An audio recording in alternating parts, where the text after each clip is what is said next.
My father says never is a very powerful word. You said we've never been paranoid. Are you saying never as in 1776 or never as in 40 years, 60 years, 80 years, 100 years? Well, I'm speaking in relative terms. Compared to the North Koreans and the Chinese and the Russians and our contemporary adversaries, I don't think we've ever been as paranoid as they. Including founding fathers? Oh, including founding fathers. If we understand, maybe we're using the word paranoid in different ways. Yeah. I mean, paranoia is a dysfunctional psychological condition. Got it. That means that you live in a fantasy world where you imagine that you are surrounded by threats. Some of them may be real, but many of them are not. And I think I don't think that describes America in any phase of its history. If anything, we have been a nation of optimists throughout. The founding fathers, take them as an example. Right. They had, I would describe them as very optimistic people because they believed, they believed that God intended men to be free, which I think is true. They believed in the ability of human beings to use rationalism to govern themselves, which is why we had the American Revolution.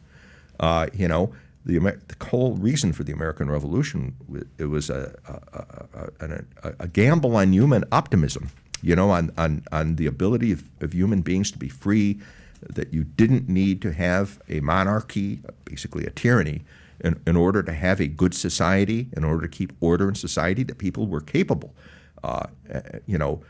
in a very decentralized way, because the founders' vision of what America should be is very different from what it is today. But they had this vision of a federalism with a small f, where people would be governing themselves in their hamlets and their villages, and that's where most governance would take place.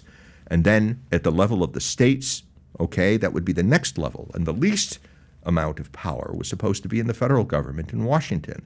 This is a revolution in the way men were supposed to be governed. Not a top-down system where a king is deciding everything for you and it's implemented on ministers and you peasants are just supposed to obey. What an optimistic vision of human nature and of how to build a good society. And throughout our history, we have believed in that. Look at our trust in bringing immigrants into this country. Even though there were lots of prejudices and biases, we had this faith in the ability of human beings to use rationalism and to enjoy freedom, so that we would bring in Catholics, immigrants of different races, and that we could put them all together in this mix, and it would all work. And America, it would make America not only it would make it a better place and an even freer and more prosperous place. And they were right. They were right for a long time. The system seems to be breaking down today, but that's not because the founders were wrong about the fundamentals. It's because we have forgotten the fundamentals. So if you like this clip and you want to watch another one, click right here. And if you want to watch the entire podcast, click right here.